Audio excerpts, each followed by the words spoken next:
I was sensing something standing right behind me. For the first time, I was really, really frightened in that house. Oh my gosh, I think I just saw a ghost.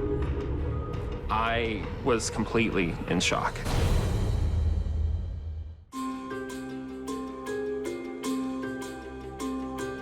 My ghost story began when I started working at Nemacolin Castle in Brownsville, Pennsylvania. The castle and its grounds has history that goes back a long time ago. It started out as a site of hunters' teepees for the Delaware Indians, and Chief Nemacolin was there, and that's how the castle got its name. I started working at Nemacolin Castle in 2006 as a volunteer tour guide, and it wasn't until a few months into it that I would start noticing these unexplainable things.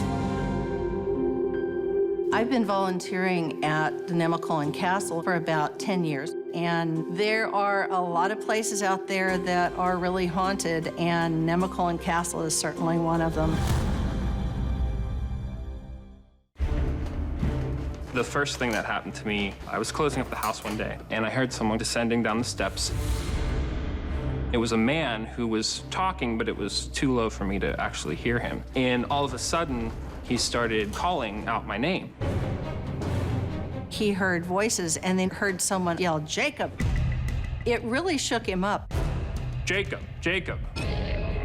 I didn't know what that was, and I hurried up and got my belongings, got into my car, and I remember sitting there for a few minutes because I was so shaken up. A little bit after I settled down, it occurred to me that the original owner of the house, his name was also Jacob. Was whatever this was calling for me, or were they calling for Jacob Bowman? Jacob Bowman started to build this house in 1786. 3 generations of the Bowman family lived there. The second generation of Bowmans lost several children. But in that era, there weren't funeral homes to go to. Most of the people that died in the house, and their funerals were there. Having 4 of the children die, plus each one of the husband and wives of the generation, that makes 10 Bowmans who've died in the house.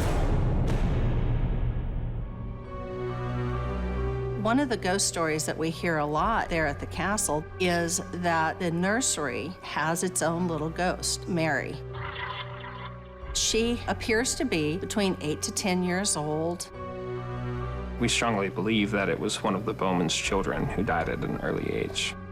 People tell us about seeing toys moving around, and an old antique bouncing horse will start bouncing up and down.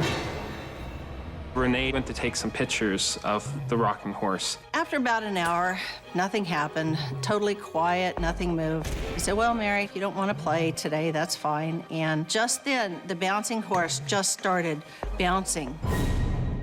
It bounced very, very hard for about 7 bounces and then just stopped dead. I had the foresight to take a picture and got a real strange little anomaly at the base of the rocking horse. I don't know who it is, I don't know what it is, but I do believe that it's associated with the bouncing of the rocking horse. It very well could have been a photo of Mary's orb.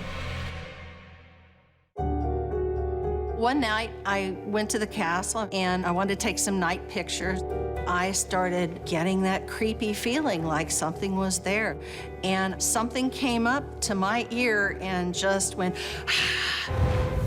right into my ear. And it startled me so badly, I pushed the shutter release and I got a very, very interesting picture of a mist that was not there that night. It was a very clear night. The most memorable thing that really made me question what was going on was when I was in the house by myself, and all of a sudden, I heard this loud slam. My first thought is that someone's in the house. And as soon as I stepped out of the office, you could hear all the doors slamming. And it was a heavy footstep running down the hall. Boom, boom, heavy boots. I was pretty frightened when I heard it. My heart was pounding, and then when it suddenly went silent, It was just the most eerie feeling that I ever felt. Another time, I was upstairs with a history tour, and we have a balcony up in the middle of the house there. And these balcony doors have 6 locks on each, and they were all wide open. So I locked all the doors up. A little bit later, another tour came through, and we went upstairs, and all the doors were open again. These have literally hook and eye latches. It's not like there's a lock that doesn't work. And this isn't a place where people can just walk through. There's only one doorway that the public can come in. And when somebody's doing a tour by themselves, they lock those doors so nobody else can come in. There's just no other explanation other than somebody inside that castle wants those doors open, and it's not somebody living. After so many months of all this going on, I actually started talking to Renee about it, and she said that one of the best things to do is have a conversation with the spirits. And I said, Jake, let's sit in the master bedroom and let's, try and work through some of these issues. While we were up there, all kinds of things just started to happen. The room started feeling very crowded, and all of a sudden, the temperature made this immense drop. I got touched, Jake got touched.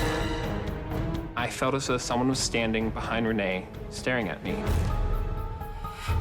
I was sensing something standing right behind me, and we were seeing movement around the room. The whole room got really dark. It wasn't a comfortable feeling. So we got up to leave the room, and it was like this heaviness in the air followed us. We heard from behind us this long, moaning woman's sigh. Ooh. We kind of stopped, and it's like, wow, never heard that before. Ooh. I was completely in shock. While I was watching, I see around the doorway a shadowy shape. Almost like they're looking to see, are they still there? Then we noticed that from a light that was shining up on the ceiling, that there was something moving across the light, like a shadow blocking the light. I was like, oh my gosh, I think I just saw a ghost. Instead of hearing these things, I actually saw something. For the first time in a decade of working at the castle that I've ever been really, really frightened in that house. And I didn't know what it was, but I didn't want to go see.